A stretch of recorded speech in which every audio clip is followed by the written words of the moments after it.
Fala, meus consagrados, minhas consagrations.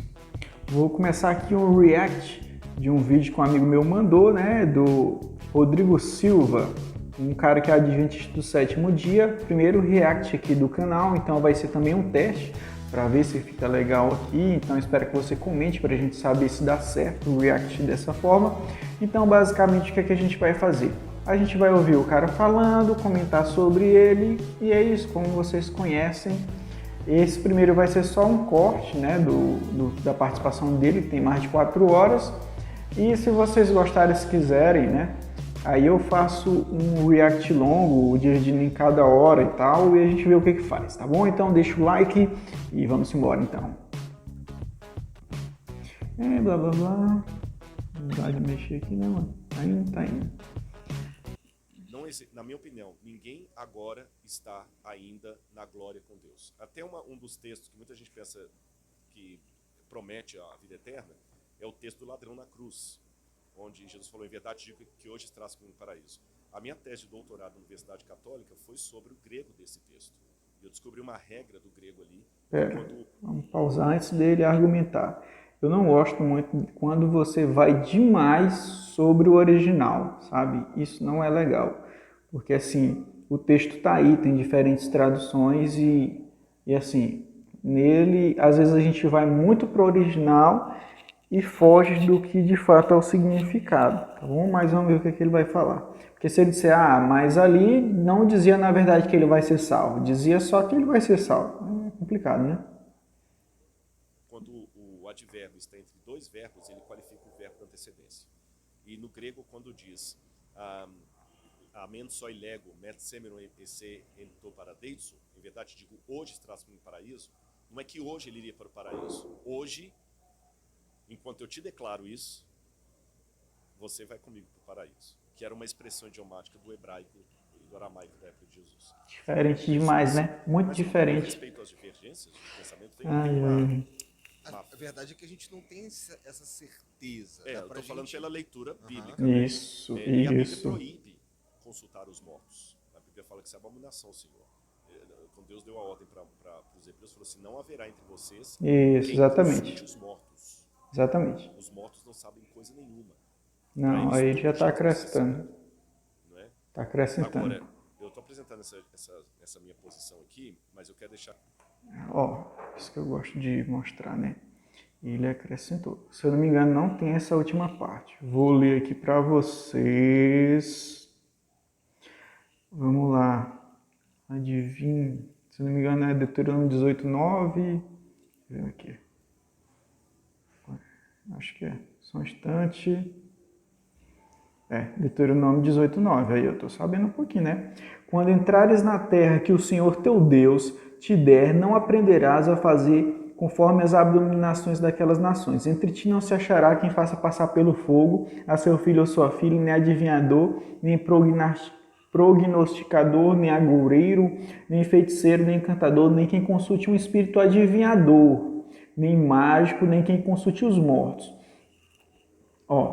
Nem quem consulte os mortos, foi o texto que ele citou. Pois todo aquele que faz tal coisa é abominação ao Senhor, e por estas abominações o Senhor teu Deus os lança fora de diante de ti. Perfeito serás com o Senhor teu Deus.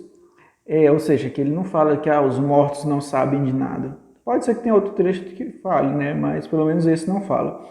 E esse perfeito será com o Senhor teu Deus também está lá em Mateus capítulo 5, o último versículo, se não me engano, é o 48. Então, assim, de fato, né, Deus proíbe e consulta aos mortos, independente se dá certo ou não. Porque tem muita gente que vai para o espiritismo e diz: mas eu consegui consultar os mortos. Beleza, tem gente que consegue matar, mas nem por conta de conseguir matar significa que matar seja certo, né? Quero deixar claro uma coisa. Tem uma frase, ela já foi atribuída a Santo Agostinho, já foi atribuída a Tertuliano. É difícil saber quem que é o autor de fato dela, mas eu vou citá-la, independente do autor, que ela é muito boa. Fala o seguinte: no essencial, unidade. No não essencial, diversidade. Em tudo, caridade. É assim que eu lido com a minha teologia. Tem coisas para mim que são essenciais, não está na mesa de discussão. Saindo da teologia para o mundo real. Se você quiser ter comigo uma opinião política, eu gosto do Bolsonaro, eu não gosto do Bolsonaro. Tudo bem. Agora, não está na mesa de discussão se o nazismo é uma coisa boa ou ruim. É verdade. Não, desculpa, isso aí nem me chama, porque não está na mesa da discussão. Sim, o assassinato. O assassinato, estupro, legalizar o estupro, nem existe. Então, no essencial, você não pode ter o direito de ter sua opinião. No essencial, unidade. Porque quem está fora daquilo está louco. No que não é essencial, diversidade. Um vai ser de direita, outro vai ser de esquerda, um vai ser PMDB, outro vai ser PDT. Diversidade. Em tudo, É a religião que está caridade. querendo dizer. E como eu sei que nem todas as coisas ainda foram reveladas, porque Paulo fala isso, hoje nós vemos como por um espelho, de maneira obscura, mas quando ele vier, o que hoje conhecemos em parte, esse ia gostar disso, que é aquele que você falou da ciência lá, até o Renato Russo fez aquela música baseada no 1 Coríntios 13, né? Ainda que eu falasse dos anjos e dos homens, tem uma parte que Paulo fala o seguinte: hoje eu conheço em parte, mas quando ele vier, eu o conhecerei como também serei conhecido. Porque hoje vemos como por um espelho, obscuramente. Então até Paulo, apesar de ser um homem de fé, de convicção, que morreu por Cristo, ele Caramba, Paulo demais, ele não era hein? cego para a possibilidade do equívoco. Vocês estão entendendo? Então, quer dizer, hoje eu sou muito sincero naquilo que eu creio. Eu creio na Bíblia, eu creio com essa visão que eu falei para vocês, mas como Cristo não voltou ainda, e eu estou conhecendo em parte, eu não posso julgar agora os sinceros a Deus por uma questão teológica, que tem às vezes uma pessoa que crê exatamente como eu e não vale nada. E tem um outro, às vezes, que está do outro lado lá, que ele está fazendo agora uma oração para Maria, acreditando que Maria vai atendê-lo. E está sendo a oração mais fervorosa. Tem uma música do Padre Zezinho que fala o seguinte: às vezes o ateu que faz perguntas é mais sincero do que eu. Então hoje, até que tudo se esclareça, você não pode julgar as pessoas pela crença teológica que elas apresentam. Isso não significa, deixando claro, isso não significa que eu não deva me posicionar teologicamente. Você entendeu? Não é um caso assim para ficar bem aqui na fita com todo mundo. Se você perguntar assim: Rodrigo, o que você acha Vou ter que pausar. das entidades espíritas, da entidade... Sim, ele vai dizer que eu não concordo, mas já vai dizer aquilo. Qual é o problema disso? Que é a crítica que eu faço quanto a esse cara e a maioria dos religiosos. Eles querem agradar todo mundo. Rapaz, profeta de Jesus, ele não agradou todo mundo. Ele foi crucificado justamente por falar a verdade. Então, tem que falar a verdade. Eu concordo com a parte de que a fé não salva a pessoa, que era o que ele tentou dizer. O que ele tentou dizer é o seguinte: não é porque eu acredito em Deus que eu vou ser salvo, porque eu estou nessa religião, e o carinha que não está na religião não vai ser salvo. Isso que ele tentou dizer. Que aí eu concordo, porque se a gente for ler, né, e aí eu vou trazer aqui logo o texto, porque eu gosto de trazer logo o texto, né? Se você for ler o que Jesus falava, ele dizia justamente isso, que não é o que diz que vai cumprir a vontade de Deus que vai cumprir, é aquele que de fato faz. Vou ler aqui o texto para vocês, só um instante. Só um momento. Mateus capítulo 21, diz assim, 21, versículo 28. Mas que vos parece? Um homem tinha 2 filhos, e dirigindo-se ao primeiro disse: Filho, vai trabalhar hoje na minha vinha. Ou seja, já vou logo interpretando para vocês. Deus chega para a gente e diz: meus filhos, vocês têm que ajudar o próximo, têm que dar comida a quem está com fome, vocês têm que pregar o evangelho. Quando tiver um falso profeta igual o Valdomiro Santiago roubando dinheiro do povo, vocês têm que falar. Vocês têm que, se você for patrão, estiver empregado, que você dê descanso para eles uma vez por semana. Enfim, você não deve divorciar. Então, Deus, ele dá os mandamentos, aquilo que a gente deve fazer, né? Que é o vem trabalhar na minha vinha, né?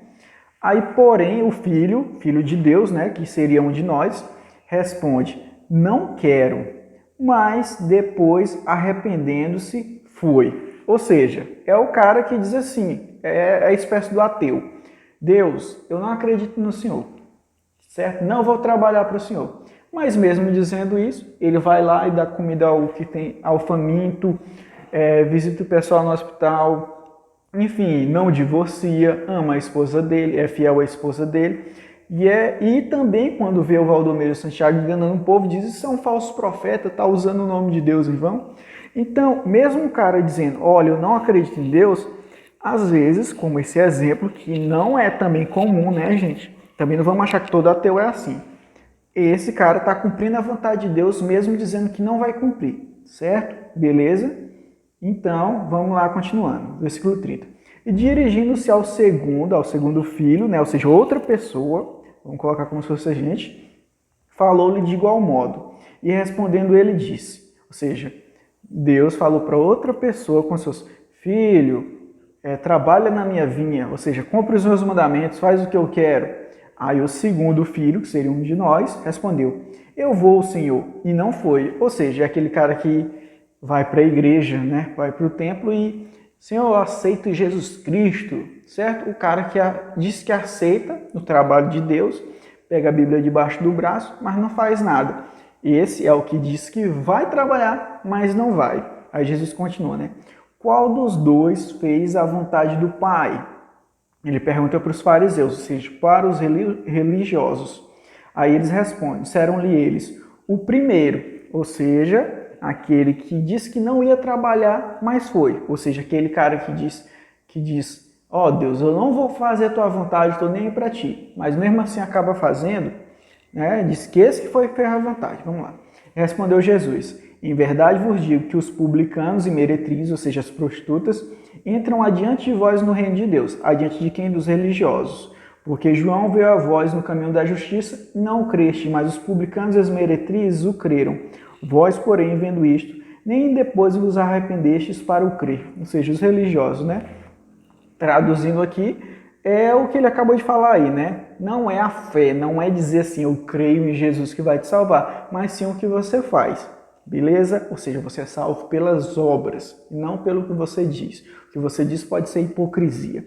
E aí, qual é a falha dele aí? É que ele coloca lá, tipo assim: ah, mas tem uma católica que está orando para Maria e ela ora com mais fervor do que o que ora para Deus diretamente.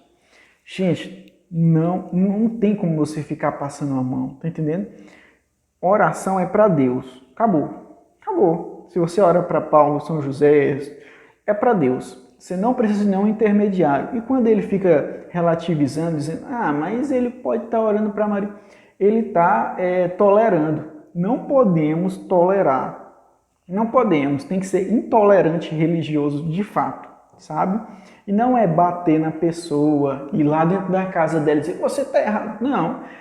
Quando tiver numa situação tipo essa do podcast, ele dizer: olha, idolatria é errado. Se você ora para Maria, você está primeiro perdendo tempo, porque você não precisa orar para Maria, você pode orar diretamente para Deus. Entende? Então, para mim, a falha é isso aí. Ele quer agradar todo mundo. Tá errado. Beleza? Vamos seguir. Mediúnica. Você acha que realmente a alma aparece ali? Aí eu fico caladinho aqui e não falo nada só para passar de politicamente correto. Politicamente correto. Não, eu tenho que posicionar. Eu tenho que é o que eu tô falando. Respeitar o não falar assim: não é. Para mim não é. Por causa disso. Então, o que acontece quando Jesus voltar? Tipo, a Bíblia fala? Fala. O que acontece exatamente? Bom, em primeiro lugar, a Bíblia fala que será um acontecimento extraordinário. Ele virá nas nuvens do céu com poder e grande glória. Todos verão. Todos os anjos virão com ele. Os mortos em Cristo ressuscitarão. Exatamente. Aqueles dentre que é o que Paulo diz, né? Seremos arrebatados para o encontro com o Senhor. Aí ele está seguindo Paulo, já está em... Ele nos levará e aí fará tudo novo, que é o Apocalipse fala, depois vai ter um período de 1000 anos, e aí fala: eis que cria novos céus e nova terra. Porque o primeiro céu e a primeira terra passaram, e o mar já não existe. Não é que não vai ter praia. O mar é a divisão dos povos, no Apocalipse. E ele fala: isso é o tabernáculo de Deus com os homens. Deus vai enxugar dos olhos toda lágrima. Espera ele terminar, né? Morte, nem pranto, nem dor. Eu estou aguardando a volta de Jesus, não sei quando será. Vou pausar para comentar logo, né? Porque é interessante essa parte. É por isso que eu bato tanto na tecla de: galera, não idolatre Paulo, sabe? Paulo está errado, por conta desse tipo de confusão aqui. Presta atenção, que ele falou estava lindo. Até a parte que ele diz lá, quando ele fala assim, que os mortos vão ressuscitar primeiro, né? Que eles vão preceder, eles vão ressuscitar primeiro, e depois que a gente vai ser arrebatado. Arrebatado é no sentido de levado, tá bom? Não é aquele arrebatamento secreto que fala lá nas novelas da Record, não, tá bom? E ele sabe disso, provavelmente ele não crê naquele arrebatamento secreto das novelas da Record. É o seguinte, ele está citando, se eu não me engano, deixa eu botar aqui, arrebatar. Ele está citando Tessalonicenses, se eu não me engano. Paulo falando, só um instante. Cadê? 1 Tessalonicenses, capítulo 4. Esse texto, ele é muito bom para usar contra quem crê no arrebatamento secreto, né? Diz assim, ó, versículo 15, né? Capítulo 4, versículo 15. Dizemos-vos, pois isto, pela palavra do Senhor, que nós, os que ficarmos vivos para a vinda do Senhor, não precederemos os que dormem. Ou seja, primeiro vai ressuscitar quem está morto, para depois ter o juízo, né? Porque o mesmo Senhor descerá do céu com alarido e com voz de arcanjo e com a trombeta de Deus, e os que morreram em Cristo ressuscitarão primeiro, né? De novo, ele enfatizando. Depois nós, os que ficarmos vivos, seremos arrebatados juntamente com eles nas nuvens a encontrar o Senhor nos ares. Ou seja, está dizendo que a gente vai. Primeiro a galera ressuscita, depois a gente sobe todo mundo junto. Beleza? E assim estaremos sempre com o Senhor. Portanto, consolai-vos uns aos outros com estas palavras. Então ele diz que sobe todo mundo junto e para sempre vai ficar daquela forma. Então ele não está dizendo que sobe e depois desce, ele está dizendo que sobe e fica lá para sempre. Isso que Paulo falou, certo? E assim, o texto em si, eu não vejo problema se for dessa forma, né? Mas tem uma contradição aqui, vou mostrar para vocês, né? Vale lembrar que quem recebeu a revelação não foi Paulo, certo? Foi João, né? João que escreveu o Apocalipse. E a palavra Apocalipse significa revelação, né? Já está aqui, Apocalipse 3, versículo 12. Deixa eu ver se tem aqui. Vamos lá. Capítulo 3, versículo 12. A quem vencer, agora João falando, percebam a diferença. A quem vencer, eu farei coluna no templo do meu Deus, e dele nunca sairá, e escreverei sobre ele o nome do meu Deus, e o nome da cidade do meu Deus, a Nova Jerusalém, que desce do céu do meu Deus, e também o meu novo nome. Ou seja, ele está falando aqui que a Nova Jerusalém, ou seja, quando Jesus voltar, a gente não vai subir. A gente vai o quê? A gente vai ficar no lugar que a gente está, e a Nova Jerusalém, que ele acabou de citar, né? Ela simplesmente vai descer. Tem outro texto, Apocalipse 21, versículo 2, para confirmar de novo. E eu, João, vi a santa cidade, a Nova Jerusalém, que de Deus descia do céu, preparada como uma esposa adornada para o seu marido. Eu vou continuar aqui rapidinho. E ouvi uma grande voz do céu que dizia: Eis aqui o tabernáculo de Deus está com os homens, pois com eles habitará, e eles serão o seu povo, e o mesmo Deus estará com eles e será o seu Deus. Que ele citou, ou seja, ele sabe disso. Então, existe uma contradição. Paulo diz que a gente vai subir com boas intenções, né, cara? Eu entendo um lado bom de Paulo porque ele quis combater a teoria do arrebatamento secreto, né? Porque ele diz, de modo nenhum precederemos os que dormem. Mas João disse que vai descer. E como João recebeu a revelação, a gente tem que seguir o quê? João, e não Paulo, no meu entender, até porque Paulo tem muitas contradições com Jesus. Mas fica aí a escolha para vocês. A gente vai subir ou a cidade de Deus que vai descer? Né? Eu entendo que vai descer, entendo que Paulo estava mentindo, como sempre, mas ele não citou essa contradição. Ele sabe que existe e ele não citou, tá bom? Vamos ver se ele vai comentar isso aí, mas acho muito difícil, porque ele nem cita os versículos, né? Ele só fala e se você quiser concordar, que concorde. A gente pode ter indícios proféticos, como a de Daniel lá, que apontam que estamos vivendo tempos solenes. Eu não sei se é agora o tempo da volta de Jesus, mas o que a Bíblia descreveu como sendo o período do fim está muito parecido com o que estamos vivendo. Ficou claro? Concordo. E eu sei, gente, que é Mas tá muito parecido com o que a gente tá vivendo já faz um tempão. Exatamente. Mas nós temos situações agora que são inéditas. Que situação que é inédita? Coronavírus. A dimensão literalmente global do que está acontecendo. Vamos pegar grandes tragédias do passado. Vamos comparar o Covid. Peste negra. Parece que foram... O que ele falou, vou pegar o texto aqui, né? Peste negra. Agora eu posso errar. A peste negra bubônica lá. Mas ela afetou quem? O mundo inteiro? Não, ela afetou a Europa. Mesmo a gripe espanhola, que saiu da Europa, ela não afetou o mundo inteiro. Ou seja, nós estamos tendo agora uma pandemia que é literalmente uma pandemia. Você está entendendo? A pandemia no mundo inteiro mesmo. Mesmo, não é a pandemia que pegou a Ásia e um pedaço da África. Não é o ebola. Sim. Agora, realmente, outro detalhe. Aí eu teria que ter mais tempo para explorar, mas vou dar uns vislumbres assim, dá para o pessoal pegar.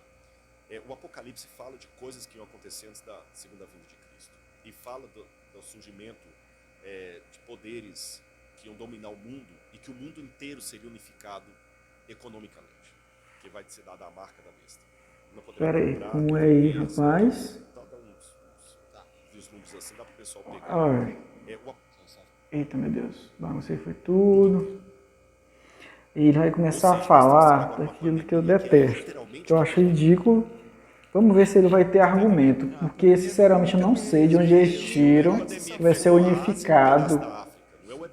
Vamos lá. Agora realmente, outro detalhe, aí eu teria que ter mais tempo para explorar, mas vou dar né? vislumbres assim. Cita pelo menos um versículozinho. O Apocalipse fala de coisas que iam acontecer antes da segunda vinda de Cristo. E fala do surgimento de poderes que iam dominar o mundo e que o mundo inteiro seria unificado economicamente. Onde está escrito? Eu queria saber. Se você que está assistindo sabe, comenta aqui embaixo. Porque pode ser que esteja mesmo e eu não lembre, não percebi, acontece. Eu também erro, faz parte da vida. Mas onde está escrito que o mundo inteiro vai ser unificado? Eu queria saber que vai ter um líder que vai unificar o mundo inteiro. Eu queria saber de onde é que tiram isso. Mas tudo bem, vamos lá. Que vai ser dada a marca da besta. Não poderá comprar nem vender, senão aquele que tem a marca e o número de sua besta, o número do seu nome, etc, etc, etc. E muita gente coloca interpretações a despeito do que eu falei de respeitar o diferente, mas tem coisa que beira a insanidade mental. Eu já vi gente, por exemplo, sendo contra aquele, sabe, antes de... Tô ligado. O termômetro, né? O termômetro lá, porque fala que é no pulso e na testa, então a marca da besta não é por aí. Nos anos 60 tinha um cara falando que a besta do Apocalipse era a TV e que as duas anteninhas eram os dois chifres da besta. Não tem nada a ver. Então, eu acho que não é por aí que a coisa vai. Mas quando você faz um estudo da Bíblia mais sério, você vê que ali falava que ia chegar um tempo que o mundo inteiro ia estar unificado economicamente. E que o mundo vai admitir a besta como a salvadora dos problemas do mundo inteiro. Então não pode ser uma Roma que dominou apenas a Europa e África e Ásia. Não pode ser também uma Babilônia que pegou só um pedaço ali do Iraque, nem a Pérsia que pegou mais do Irã. Certo. O anticristo é um governo. Beleza. Essa parte de economicamente, beleza.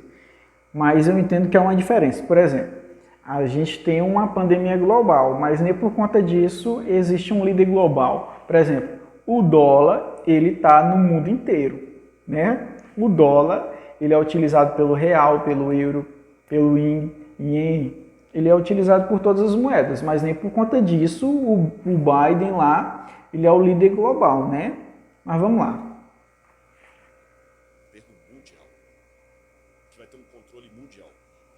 E muitas coisas que há décadas atrás eu não teria como responder para vocês, ainda que hipoteticamente, hoje que no campo das probabilidades eu tenho. O mundo hoje não precisa estar unificado em termos de países para que tenha um domínio mundial.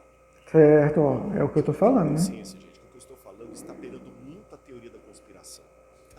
Eu sei que está beirando, mas sabe, não se falsifica uma nota de $3. Por que não falsifica uma nota de $3? Todo mundo sabe que isso não existe. Não existe. Você pode inventar uma nota de $3. Falsificar, não. Você só falsifica o que existe. E o que existe é muito parecido com o falso. Então, olha como é que nós estamos num grande conflito cósmico entre as forças do bem e do mal. E o bem não quer que o mal prevaleça. E a melhor maneira, às vezes, de confrontar o bem não é negando-o, é colocando uma coisa parecida. Religião. Por isso que a Religião. Bíblia fala que nem sempre o inimigo das É trevas... religião. É isso que ele está falando. Que ele vai apresentar preto no branco. Isso. Na cinza. Porque pessoas vão fazer expulsão de demônios. Universal. Universal. Vão operar milagres e não são de Deus. Universal. Vão falar de Jesus e não Isso, são tá de certo. Jesus. Universal. Então, por exemplo, vou dar um exemplo. Universal, mundial, internacional, a religião dele. Mas chega um camarada e começa a fazer um monte de falcatrua. Tem um camarada na internet aí chamado Neuromágico. Não sei se vocês Brasileiro? Brasileiro. É um cara legal pra vocês trazerem aqui. Como ele vai dar um exemplo? Ele vai dar um exemplo, eu vou ler o texto, né? Assim, de fato, né?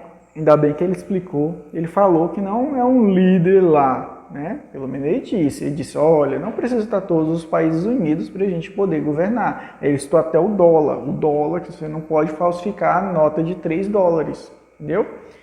Porque ela simplesmente não existe. Então você não vai fazer algo diferente.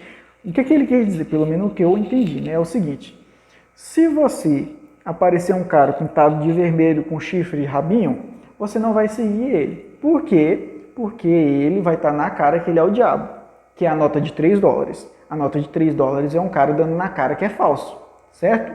Mas, o que é que você vê falsificado, errado e enganando? Notas, sei lá, $1, né? Eu acho que tem nota de $1, não conheço as notas de dólar, né, mano? Mas vamos lá, vamos colocar em reais, né? Nota de R$5. Você vai ver falsificar a nota de R$5. Por quê? Porque existe nota de R$5. Então as pessoas vão confiar na nota falsificada de R$5. Então, o capiroto, ele vai se vestir de quê? De pastor de igreja, de religioso, que é o que ele sempre fez, os fariseus lá que crucificaram Jesus, certo? Aí dorme 1000 anos, é o mesmo filme. Então, o cara lá da Mundial é o capiroto, o cara lá... Tá entendendo? Tudo é isso. E é isso que ele está querendo dizer, só que ele não fala claramente, porque, de novo, agradar todo mundo, não se deve. Tem que falar claro assim, ó, é a religião, diz aí. Certo? Eu acho que assim, ficou claro, né? Mas eu acho que ele poderia enfatizar mais, mas isso é escolha, né? Enfim, aí ele falou disso aí e tudo mais, dessa questão da religião, e eu creio isso mesmo. Vamos lá para o texto. E faz... deixa eu ver se eu não me engano, os que habitam na terra... Eu vou ler logo do versículo 11, Apocalipse capítulo 13, versículo 11. E vi subir da terra outra besta, e tinha 2 chifres semelhantes ao de um cordeiro. Aí é o que ele está falando, né? Semelhante ao de um cordeiro. E falava como dragão, ou seja, parecia com Cristo, mas falava como um capiroto. E exerce todo o poder da primeira besta, que aí você tem que ler mais, né? Na sua presença. E faz que a terra e os que nela habitam adorem a primeira besta, né? E a gente tem que verificar aqui qual é, que eu também não lembro aqui de cara não, mas eu entendo que é, por exemplo, vou dar um exemplo que eu sempre falo, né? Não sei se aqui a primeira besta é isso mesmo, mas, por exemplo, a Igreja Católica está aqui, né? Igreja Católica e religião. Aí aparece a segunda besta, os protestantes, e eles vão lá e dizem, cara, nós somos diferentes da primeira besta, mas na verdade você está adorando a religião da mesma forma que você adorava na Igreja Católica, só que aqui, travestido, a mesma coisa. Pode ser isso, ou pode ser, por exemplo, a maçonaria está aqui. A maçonaria vai lá e faz várias religiões, como o espiritismo, o Umbanda e tudo mais, e através disso adoram a maçonaria, entendeu? Tem vários significados, mas a ideia é basicamente essa. Vamos lá. Adorem a primeira besta, cuja chaga mortal fora curada, né? E fez grandes sinais, de maneira que até fogo fez descer do céu a terra à vista dos homens. Beleza, aqui são grandes prodígios, né? Pode ser literalmente isso, mas também pode ser os milagres, né? E engana os que habitam na terra, com sinais que lhe foi permitido que fizesse em presença da besta, dizendo aos que habitam na terra que fizesse uma imagem à besta, que tinha a ferida da espada e vivia. E foi-lhe concedido que desse espírito a imagem da besta, para que também a imagem da besta falasse, e fizesse que fossem mortos todos os que não adorassem a imagem da besta. Aqui é onde entra na questão política, né? E faz que a todos, pequenos e grandes, ricos e pobres, livres e servos, que é aqui onde ele fala que todo mundo, que vai ser uma unificação, eu entendo que isso não significa unificação, tá bom? Por exemplo, você dizer que todo mundo vai usar dólar a partir de agora, todo mundo vai usar dólar, só um exemplo. Isso não significa que o mundo inteiro vai estar unificado sob um governo, certo? Por isso que eu não vejo claro esse negócio de unificação. Para mim, isso aqui pode estar acontecendo agora e não tem um presidente do mundo, tá entendendo? Eu acho que a questão de unificação aqui é desnecessária. Mas, vamos lá, pode ser, né? Lhe seja posto um sinal na sua mão direita ou nas suas testas, ou, né? Para que ninguém possa comprar ou vender, senão aquele que tiver o sinal, ou o nome da besta, ou o número do seu nome. Aqui a sabedoria, aquele que tem entendimento, calcule o número da besta, porque é o número de um homem, e o seu número é 666. Enfim, vamos lá. Aqui ele diz mão direita e testa. O que eu creio, né? Eu creio o seguinte, que não vai ser uma vacina, um chip, nem nada do tipo, não. Mão direita e testa, se você for ver lá no Velho Testamento, eu não tenho como caçar agora que eu não lembro direito os atalhos aqui para chegar lá, qual é o livro que está, mas fala da mesma forma. Lá na religião, lá no início, quando está ensinando em Êxodo, Levítico, lá para aquele tempo, também fala mão direita e testa. Da mesma forma que está aqui, só que coisa boa. Dizendo que tem que ser marcado na mão direita e testa, beleza? E tá lá, né? Não sei se era unção, beleza. E aqui faz de novo, mão direita, testa. Ou seja, parecido com religião. O que eu entendo? Eu entendo que mão direita, a maioria das pessoas são destras, então elas utilizam a mão para fazer as coisas. Então eu entendo que mão direita são atitudes. Então nas atitudes e na testa, que o que é a testa? É o pensamento, a inteligência, o que você pensa, a sua ideologia. Então vai ser marcado nas pessoas através do que elas fazem e do que elas pensam. Beleza? É isso segundo o que eu penso. Mas e quanto ao dinheiro? O que é que você acha? Rapaz, eu acho que a marca da besta, sendo bem sincero, está próximo de uma ideologia. Pode ser ideologia religiosa, da religião em si, que é o que ele está falando. Ele está falando aqui que a marca da besta é a religião. É isso que ele está falando. E não fala claramente, mas é isso que ele está dizendo. Vocês perceberam quando ele citou os sinais e tudo mais. Eu também acho, mas tem a parte do dinheiro, que ele também não solucionou. Qual o problema? Aí, que ideologia seria essa que controlaria o dinheiro? Eu só conheço um até agora, não sei se não é complicado dizer que isso vai ser marca da besta, porque já está aí há tanto tempo e é difícil vingar, né? Mas, por exemplo, o comunismo, ele controla. Você não entra lá em Cuba com R$1 milhão, quer dizer, você pode até entrar, né? Mas assim, você não é um morador de Cuba e tem R$1 milhão ou tem R$10, é tudo controlado. Só quem tem dinheiro é a cúpula, é o presidente, são os generais, entendeu? Então o dinheiro é totalmente controlado. Então você só consegue comprar e vender se você tiver a marca que é o comunismo. Beleza? Então assim, a gente consegue enxergar assim, uma ideologia que controla compra e venda das coisas, a moeda, né? Que é o comunismo. Não estou dizendo que seja o comunismo, pode ser uma outra ideologia que possa vir, sei lá, o dinheirismo, o bitcoinismo, qualquer coisa, tá entendendo? Mas as duas apostas que eu tenho no momento é religião, e essa é a maior de todas, porque religião mexe com a ideologia e com as atitudes, e o comunismo por conta das atitudes e pensamento, mas eu não acho que seja comunismo, eu acho que é alguma coisa que vem depois do comunismo, progressismo, alguma coisa do tipo, que seja parecido nessa parte da compra e venda. Mas é tudo chute, né? Eu também não recebi nenhuma revelação, só estou lendo, né? E aqui, quanto ao... que ele diz assim, ó, porque é o número de um homem, ou seja, é um homem, e o seu número é 666. Esse aqui que é onde você tem que descobrir, que sinceramente não sei, se eu soubesse eu falaria que é tal, eu não sei, né? Assim, já tive meus pensamentos, por exemplo, se você for ver, é porque eu não sei se é verdade, se é mentira, né? Mas antigamente cada casa tinha um símbolo, né? Um insígnia e tal.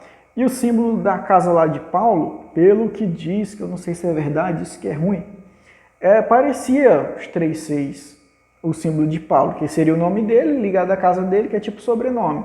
Podia ser isso. E se a gente for ler lá em Daniel, acho que é Daniel 8, se você for ler, parece muito com o apóstolo Paulo que está falando lá, que ele vem depois de Jesus, substitui Jesus, as pessoas que vão vir depois adorarão ele. Então, assim, eu entendo que essa besta é assim, das pessoas que eu já ouvi na história e tudo mais, o mais próximo disso é o apóstolo Paulo, que é o cara que ama. E aí você pode dizer, meu Deus, mas o Paulo, você está dizendo que o apóstolo Paulo é falso. E é justamente por isso que ele é perigoso, porque todo mundo ama, né? Que o anticristo ele não vai ser assim, 20% da população vai adorar. Não, é todo mundo, é tipo assim, 99%, assim como Paulo, todo mundo gosta de Paulo. Por isso que eu chuto bastante que seja Paulo, porque o símbolo lá da casa de Paulo, pelo que eu pesquisei, parece, né? Mas pode ser também um símbolo mentiroso, não sei nem se existe, se é fake. E também pelo que está escrito lá em Daniel, capítulo 8. Se vocês quiserem saber sobre isso, comenta aqui embaixo, é porque vai entrar muita coisa aqui e o vídeo não termina. Vamos lá. Tá finalizando. Sim, deduzo que ele é ateu. Ele fala de maneira respeitosa, mas ele duvida de tudo enquanto Ele é cético. cético de tudo. Eu vejo bacana o canal dele ali e tudo e tal. Eu acho que ele é ateu, não tenho certeza. Mas ele pega às vezes alguns pastores que o camarada vai lá e fala assim, olha, eu tenho o dom do espírito, né? Como é que eu sei? Eu sei aqui, ó, Igor. Era isso que eu queria fazer, ficar fazendo react, né, dos cultos. Se você quer que eu veja as pregações, comenta aqui embaixo. Tá me vindo aqui na minha mente a rua tal. Aí esse neuromágico mostra que depois desmascararam que era a mulher do cara que tava lá no Facebook Pesquisando. pegando os dados do Igor e passando no ponto pra ele. Você tá entendendo? Sacanagem, hein? Sacanagem demais, hein? E aí é o retrato da religião, né? Os pastores enganando o povo para ganhar dinheiro do povo e fica por isso mesmo. E até hoje está aí o Valdomiro Santiago e é isso.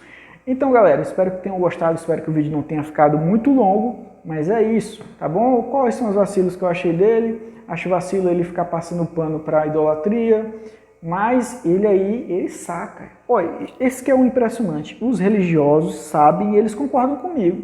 Ele também acredita que a religião é a marca da besta. Porque ele falou aí, todo mundo ouviu ele falando. Então assim, as coisas que eu falo, que as pessoas comuns acham assim, é um absurdo. Se forem falar com o pastor delas, o líder, o cara que está estudando lá, ele vai concordar comigo, porque está lá na Bíblia, meu irmão. Então, olha, ele diz, a religião é a marca da besta. É o que eu estou dizendo, todo mundo diz, é porque está lá, é fácil de entender. Beleza, galera? E é isso, espero que tenham gostado, deixa o like, se inscreve. Se você tem algum pastor ou conhece algum pastor que você queria que eu reagisse, sei lá, Valdomiro, Edir Macedo, R.R. Soares, algo que você conhece, comenta aqui embaixo que aí eu faço o react e é nóis. E se quer que eu faça também o react de todo o flow aqui dele, que é 4 horas eu faço, divido em horas, 30 minutos, vocês comentam aí, vocês que mandam. Valeu, falou e fui!